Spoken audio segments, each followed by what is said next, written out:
মনের মুকুর গল্প পাঠের আসরে আমার সমস্ত প্রিয় বন্ধুদের জানাই সাদর আমন্ত্রণ। মূল গল্পে যাওয়ার আগে আমি আপনাদের বলবো যে এই গল্পটি যদি আপনাদের ভালো লাগে তাহলে অবশ্যই একটি লাইক দেবেন ও গল্পটি শেয়ার করবেন। আর যদি চ্যানেলটি এখনো সাবস্ক্রাইব না করে থাকেন তাহলে সাবস্ক্রাইব করে দেবেন। এবার তাহলে মূল গল্পে আসা যাক। আজ আমি আপনাদের পড়ে শোনাচ্ছি সৈয়দ মুস্তাফা সিরাজের লেখা একটি ভূতের গল্প। গল্পের নাম চোর বনাম ভূত। আগের দিনে চোরেরা ছিল বেজায় ভীতু, যেমন আমাদের গ্রামের পাঁচু চোর। সে নাকি চুরি করতে গিয়ে নিজের পায়ের শব্দে নিজেই ভয় পেয়ে দিশেহারা হয়ে পালাতো। দাদুর কাছে শুনেছি একবার সে আমাদের বাড়ি চুরি করতে এসেছিল।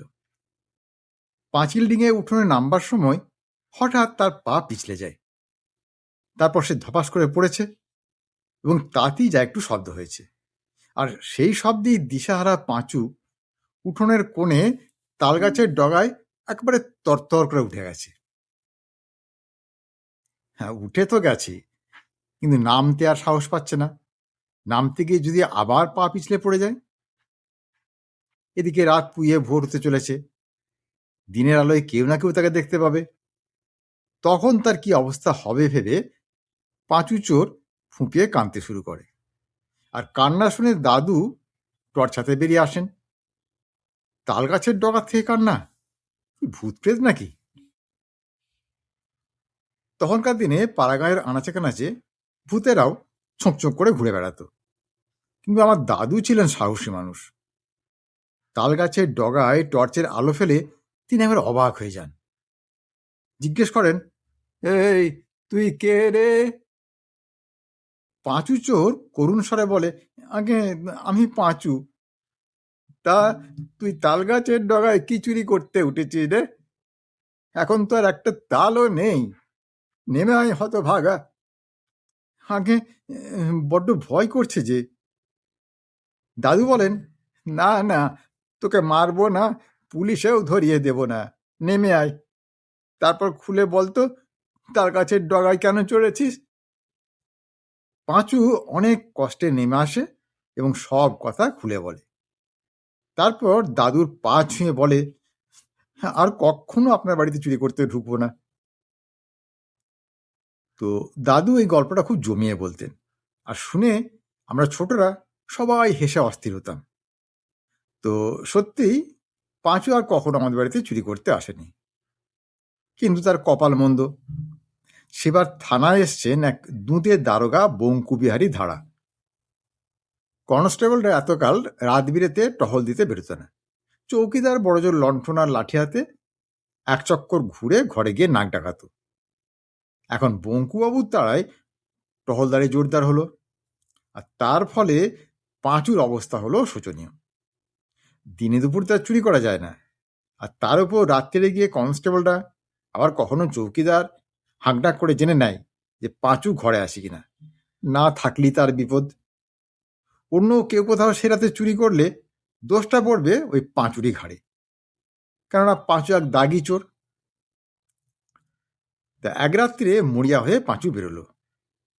যে বাড়িতে সে চুরি করার ফন্দি এঁটেছে সেই বাড়ির পেছনে ছিল কয়েকটা গাছ, তলায় শুকনো পাতা ছড়াছড়ি। পা ফেলতেই সেসব শুকনো পাতা মচমচ খড়খড় শব্দ করছে এবং পাঁচুও যথারীতি ভয় পেয়ে একবারে দিশাহারা হয়ে দৌড়েছে। সেদিন বঙ্কুবাবু নিজে টহলদারিতে বেরিয়েছেন, আর পাঁচু গিয়ে পড়বিতে পর একবারে বঙ্কুবাবুর বুকে। আচমকা রাত বিরেতে দারোগাবুর বুকে কে এসে সেঁটে গেছে, এটা একটা বিরক্তিকর ব্যাপার। অন্য কেউ হলে অবশ্য টাল সামলাতে পারতো না, কিন্তু তিনি তো খুব দশাশয় বিশাল এক মানুষ। তবে এভাবে কি একটা জিনিস তার গায়ে সেঁটে যাবে, এটা চূড়ান্ত রকমের বেয়াদবিও বটে। বাঁ হাতে এক ঝটকায় জিনিসটাকে ছাড়িয়ে টর্চ চেলে দেখেন এটা একটা মানুষ। আর সেই সঙ্গে কনস্টেবলরা চেঁচিয়ে উঠেছে, পাঁচু, পাঁচু স্যার। পাঁচু জোর ধরা পড়ে গেল। তখনকার দিনে আইন কানুন ছিল খুব কড়া। পাঁচুর নামে অনেকগুলো চুরির নালিশ ছিল পুলিশের খাতায়। তা আদালতে তার 6 মাসের জেল হয়ে গেল। তো এসব গল্প দাদুর মুখেই শোনা, তখন এই পাঠশালার পড়ুয়া। পাঁচু চোরকে দেখতে ইচ্ছে করতো খুব, কিন্তু তাকে আর পাচ্ছিটা কোথায়। পরে আমি যখন ক্লাস 6-এ পড়ছি, তখন একদিন 2বার তার সঙ্গে আমার দেখা হয়ে যায়। যদিও সেই দেখা হওয়াটা মোটেও সুখের হয়নি। তা হয়েছে কি না, পুজোর ছুটিতে স্কুল বন্ধ। প্রতি বছর পুজোর সময় বড় মামা আমাদের বাড়িতে আসতেন। সেদিনই বিকেলে তিনি এসেছেন। বড় মামা ছিলেন একটা ভবাঘুরে ধরনের মানুষ। দেশ বিদেশে ঘুরে বেড়ানোর বাতিক ছিল তাঁর। পুজোর সময় এসে ভাগ্নে ভাগ্নিদের সেই ভ্রমণ বৃত্তান্ত তিনি শোনাতেন। যেমন অদ্ভুত তেমনই রোমাঞ্চকর।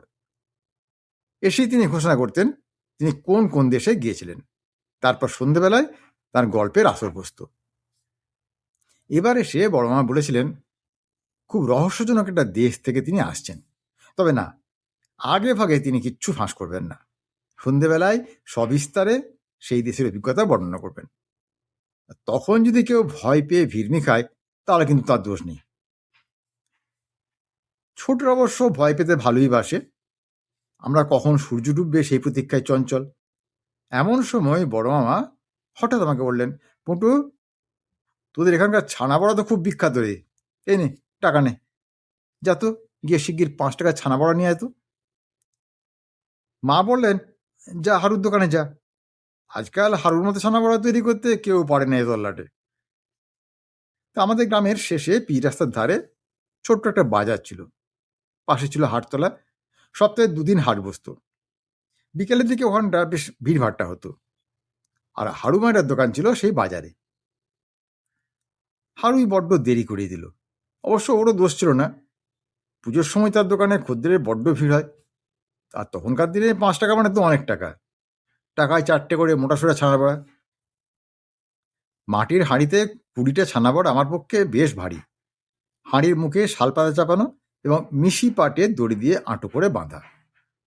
2 হাতে দড়ি আঁকড়ে ধরে কুঁজো হয়ে হাঁটলাম। টাল খেয়ে পড়লে হাঁড়ি যাবে ফেটে। আর এদিকে আঙুলে যেন কেটে যাচ্ছে মিহি দড়িতে। অগত্যা শর্টকাট করার জন্য সিঙ্গি মশাদের আমবাগানে ঢুকলাম। বাগান পেরোলি ষষ্ঠীতলা, একটা প্রকাণ্ড বটগাছ, তারপর কাঁচা রাস্তা একটুখানি হাঁটলি আমাদের বাড়ি। ষষ্ঠীতলায় গেছি, হঠাৎ চোখে পড়ল একটা রোগা ভোগা লোক। বটগাছের ঝুড়ির পাশে দাঁড়িয়ে আছে। পরনে ছেঁড়া খাঁকি হাফ প্যান্ট, খালি গা, মাথার চুল খুঁটিয়ে ছাঁটা, কেমন জুলজুলে চাউনি লোকটার। মুখে কিন্তু মিষ্টি হাসি। তাকে দেখেই আমি থমকে দাঁড়িয়ে গিয়েছিলাম। সে কাছে এসে খুব মিষ্টি মিষ্টি হেসে বলল, ওদের কি আছে খোকাবাবু, রসগোল্লা নাকি? তা আমি বললাম, না, ছানা বড়া। বাহ, ছানা বড়া?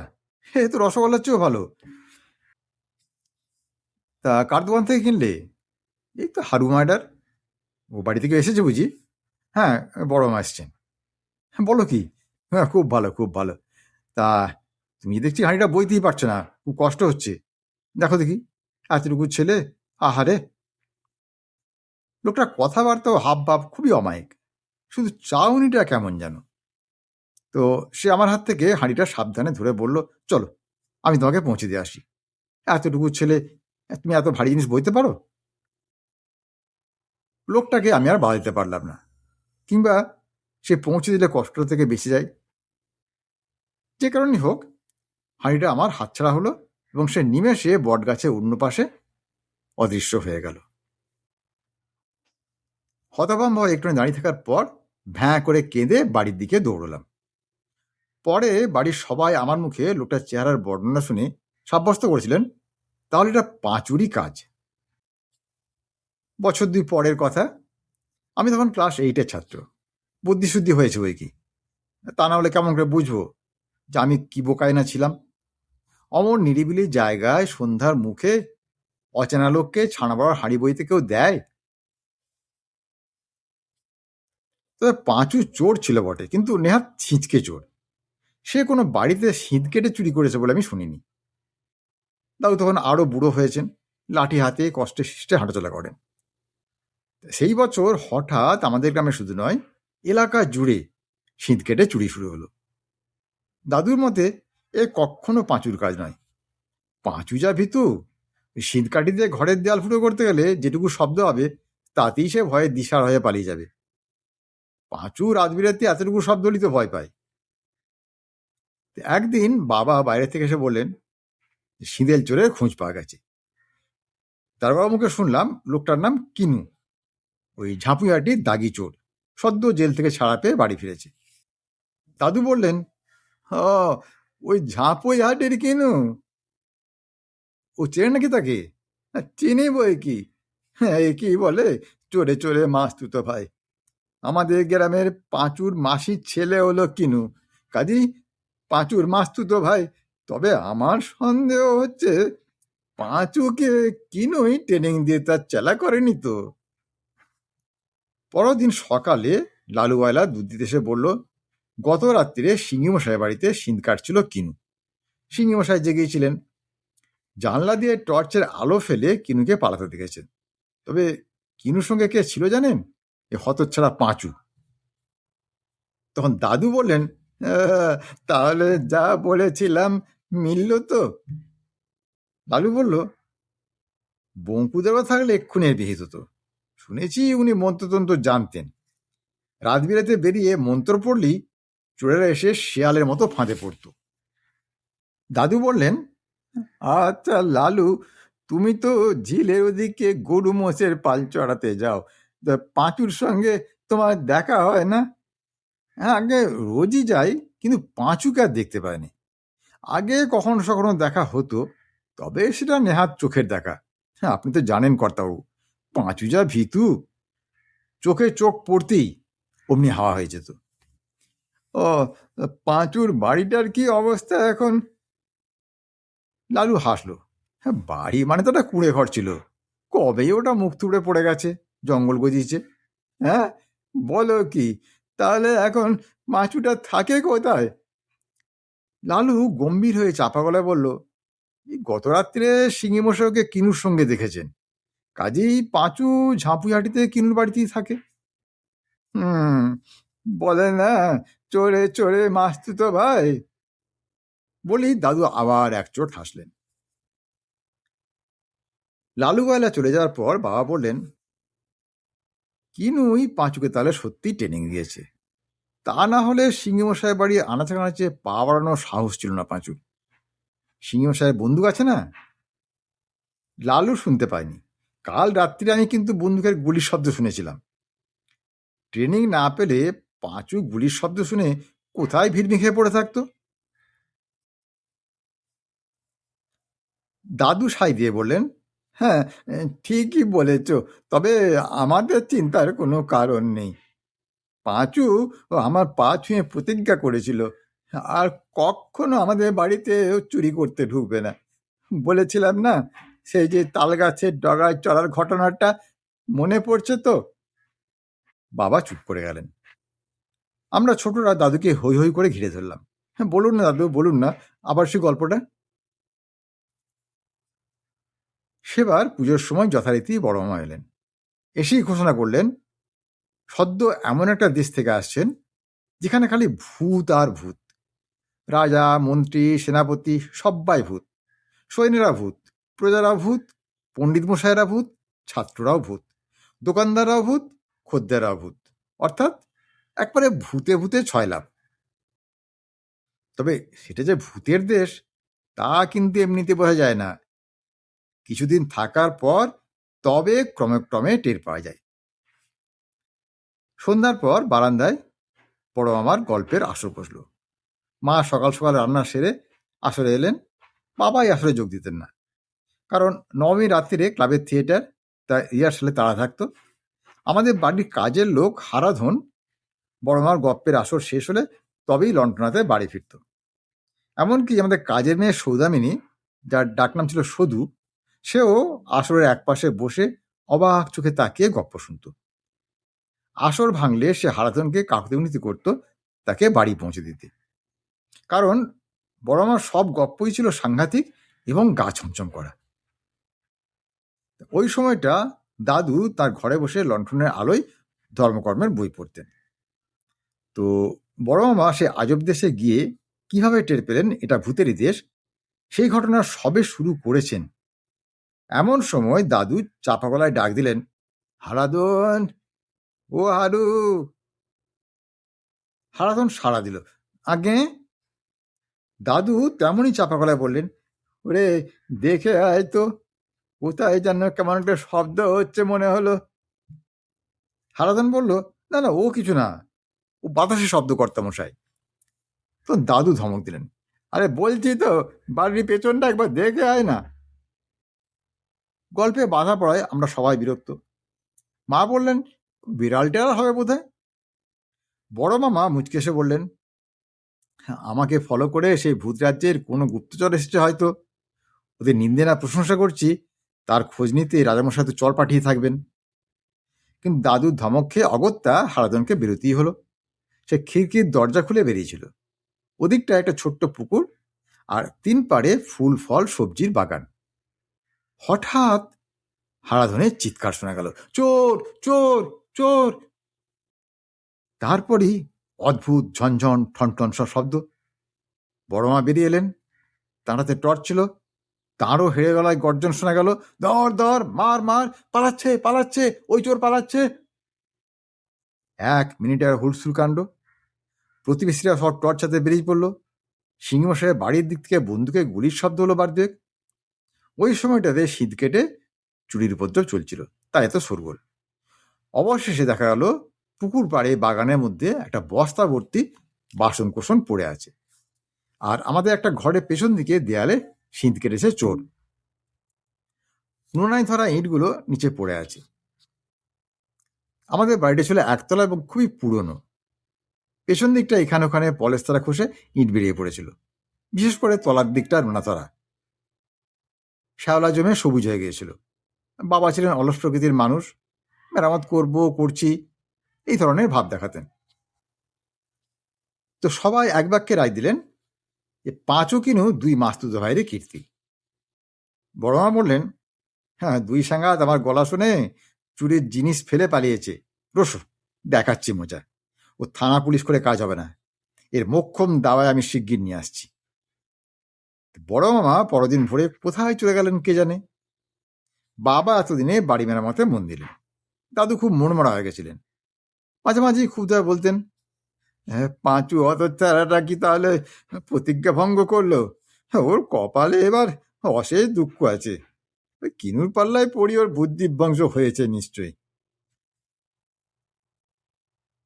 বড় মা ফিরলেন পুজো শেষ হওয়ার বেশ কিছুদিন পরে। বরাবর যেমন বিকেলে বাসে আসেন তেমনি এলেন, মুখে রহস্যময় মিটিমিটি হাসি। বললেন, আজ সন্ধ্যায় আর গল্পের আসর নয়, কিছু গোপন কাজকর্মে বেরোবো, শুধু পুটুকে সঙ্গে নেব। পুটু, ভয় পাবে না তো? কথাটা শুনি আমার গা ছমছম করলো। বললাম, কোথায় যাবেন বড় মামা? চুপ, জিজ্ঞেস করবি না, যাবে কি না বল।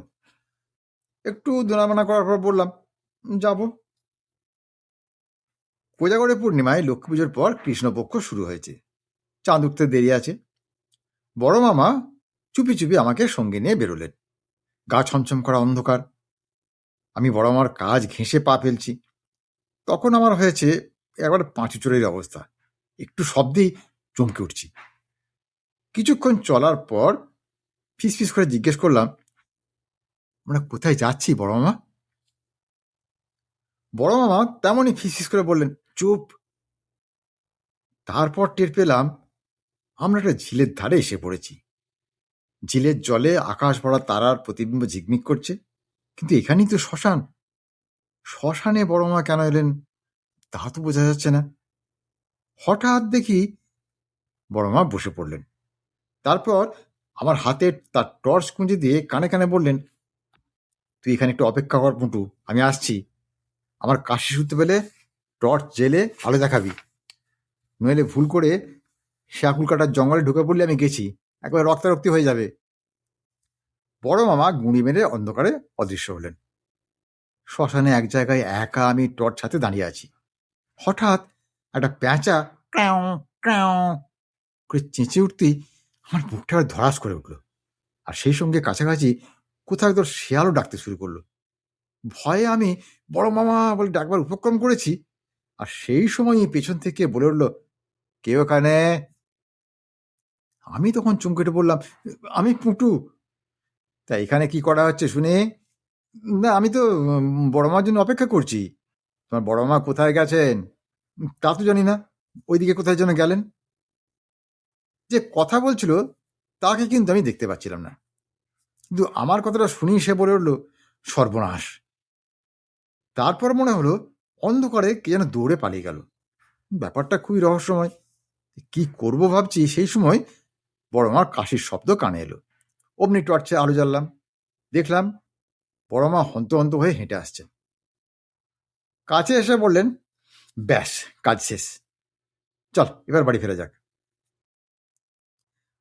ফেরার পথে আমি সেই লোকটার কথা বললাম। বড় মা হাসতে হাসতে বললেন, হ্যাঁ, দুই সাঙ্গাতে যে কোনো একজন হবে, হয় পাঁচু নয়তো কিনু। তা সর্বনাশ কেন বললো বড় মা? বলবে না, ওদের গোপন ডেরায় একজনকে রেখে এলাম যে। হ্যাঁ, কাকে রেখে এলেন? বড় মা কানে কানে বললেন, আরে আড়িপাতা ভূতকে। সেই ভূতের দেশে গিয়ে রাজার কাছে একজন ঝানু আড়িপাতা ভূত চেয়ে এনেছিলাম, বুঝলি? শিশিতে ভরে দিয়েছিলেন রাজামশাই। ওই শিশিটা রেখে দিলাম, আমি পরে তো ওখানে দেখাবো। পাঁচু কিনু জব্দ হলে আড়িপাতা ভূতকে লোভ দেখিয়ে ফের শিশিতে ঢুকিয়ে চিপিয়ে এঁটে ফেরত দিয়ে আসতে হবে। তা আমি অবাক হয়ে বললাম, তা আড়িপাতা ভূত তারা পাঁচু কিনুকে কিভাবে জব্দ করবে? আর সে দেখবে এখন, চোরের পেছনে পুলিশ লিলিয়ে দেওয়ার চেয়ে ভূত লিলিয়ে দিলে কিরকমটা হয়। শিশিটা পরে দেখিয়েছিলেন বড় মা, একবারে হোমিওপ্যাথিক ওষুধের ছোট্ট শিশির মতো দেখতে। কিন্তু আড়িপাতা ভূতের কাণ্ড কারখানা ক্রমশ বুঝতে পারলাম। পাঁচু কিনুর গোপন ডেরার খবর বড় মা নাকি লালু গয়লার কাছে পেয়েছিলেন। তো পাঁচু আর কিনু, এই দুই চোর, তাদের গোপন ডেরা বদলালে কি হবে? ওরা যেখানেই চুপি চুপি পরামর্শ করতো যে আজ রাতে কার বাড়িতে শীত কেড়ে চুরি করতে যাবে, আড়িপাতা ভূত তা শুনে ফেলতো। তারপর ঠিক সময়ে সে বাড়ির কর্তাকে সে জানিয়ে দিত। বাড়ির কর্তা আলো জেলে লোকজন নিয়ে তৈরি থাকতেন, আর দুই চোর সে বাড়ির ত্রিসীমানায় ঘেঁচতে পারত না। আড়িপাতা ভূত তার কাজটা কিভাবে করতো তা জানা গেছিল পরে। যেমন, ওরা এক রাত্রে মল্লিক বাড়িতে শীত কাটার পরামর্শ করেছে। সেদিন সন্ধ্যায় মল্লিক মশাই ক্লাবে তাস খেলতে যাচ্ছিলেন।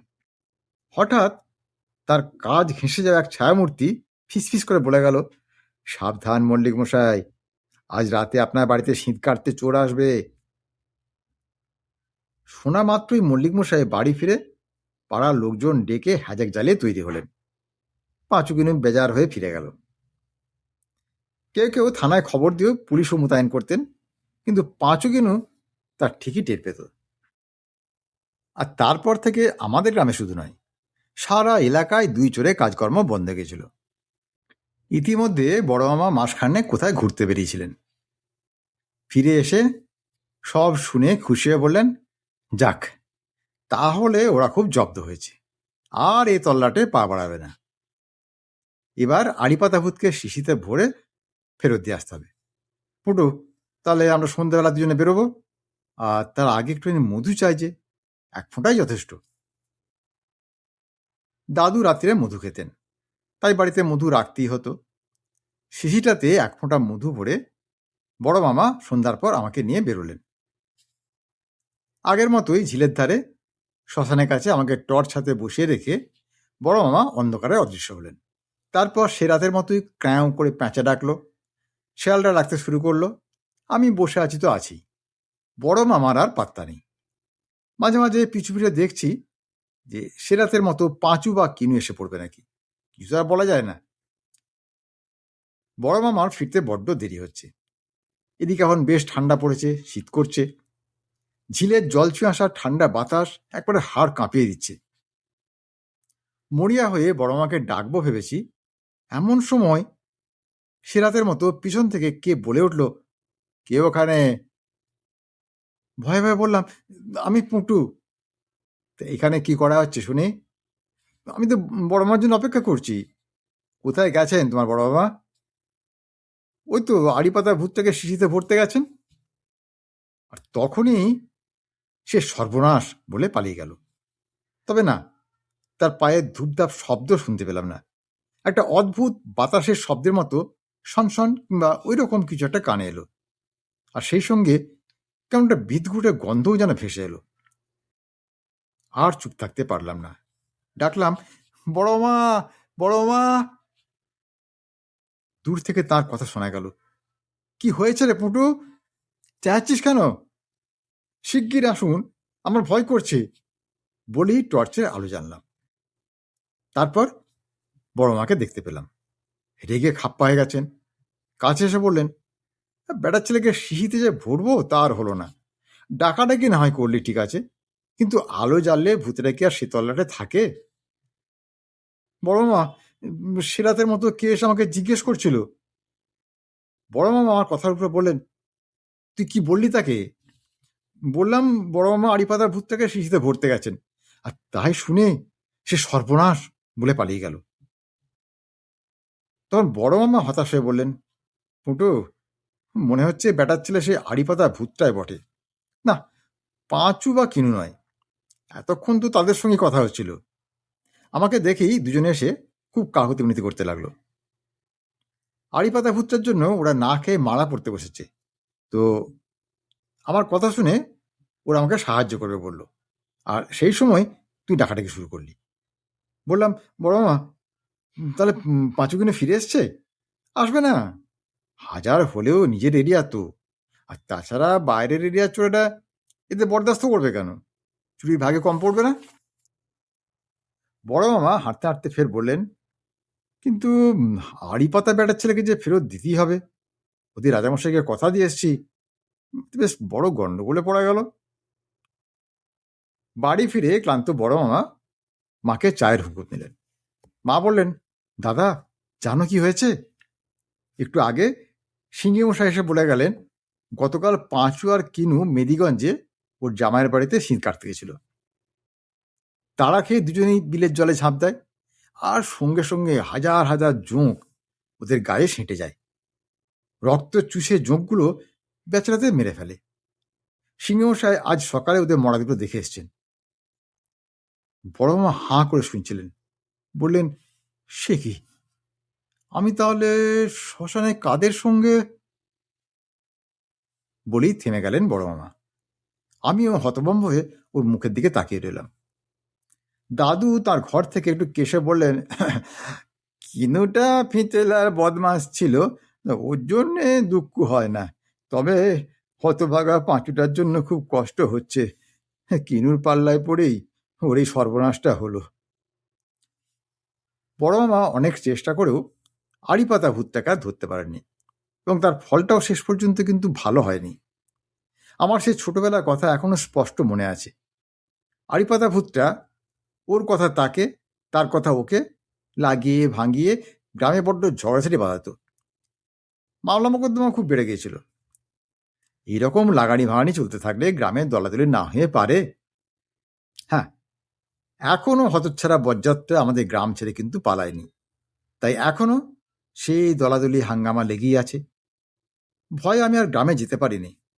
বলা যায় না আড়িপাতা ভূত বেটার ছেলে কি শুনতে কি শুনে আমার বিরুদ্ধে কার কান ভারী করবে, আর মাঝখান থেকে আমি পড়ব বিপদে। বড় মামা কিন্তু কাজটা ঠিক করেননি। আজকের গল্প তাহলে এখানেই শেষ করছি। গল্পটি কেমন লাগলো তা কমেন্ট করে জানাবেন, আর যদি ভালো লাগে তাহলে একটা লাইক দেবেন ও গল্পটি শেয়ার করবেন। আর যদি মনের মুকুর চ্যানেলটি এখনও সাবস্ক্রাইব না করে থাকেন তাহলে এখনই সাবস্ক্রাইব করে দিন। আজ তাহলে আসি বন্ধু, খুব শীঘ্রই আবার হাজির হব এরকম একটি সুন্দর গল্পের ভিডিও নিয়ে। ততক্ষণ সবাই খুব ভালো থাকুন, সুস্থ থাকুন, আনন্দে থাকুন। নমস্কার।